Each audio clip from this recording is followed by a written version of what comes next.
కేటీఆర్ గారిని కానీ కేసీఆర్ గారిని దగ్గరికి వెళ్ళి చూసినాం మేము.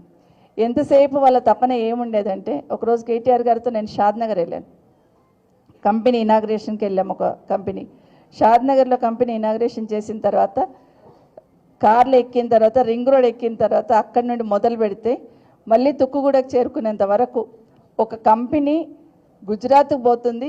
ఆ కంపెనీ గుజరాత్కు పోవడానికి వీల్లేదు. మీరందరూ వెళ్ళండి, కూర్చోండి, కావాలంటే స్పెషల్గా ఫ్లైట్ వేసుకొని ఆ కంపెనీ వాళ్ళని తీసుకురండి, వాళ్ళ ఇన్వెస్ట్మెంట్ మన దగ్గరే పెట్టాలని అధికారులకు అక్కడి నుండి ఇక్కడి వరకు డైరెక్షన్ ఇస్తూ, ఇంకా వేరే లోకంలో మేము పక్కలు ఉన్నామనేది కూడా మర్చిపోయారు. మేము ఉన్నాం పక్కలు అనేది కూడా మర్చిపోయి మాట్లాడుతూనే ఉన్నారు ఎట్టి పరిస్థితుల్లో కంపెనీ రావాలని. ఇట్లా 4-5 కంపెనీస్ నేను సాక్ష్యం.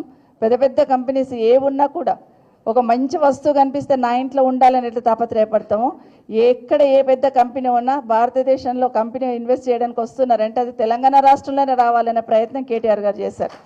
అది చాలాసార్లు చూశాను. ఇప్పుడు అంతేందుకు మనం హైదరాబాద్ చూస్తున్నాం. గతంలో మనం రింగ్ రోడ్ దిగగానే ఎట్లుంటుంది, ఇప్పుడు మనం రింగ్ రోడ్ దిగానే హైదరాబాద్లో ఉన్నట్టుందా? ఎక్కడ చూసినా ఫ్లైఓవర్లు, స్కైఓవర్లు అన్నట్టు అన్నీ చూస్తూ ఉన్నాం.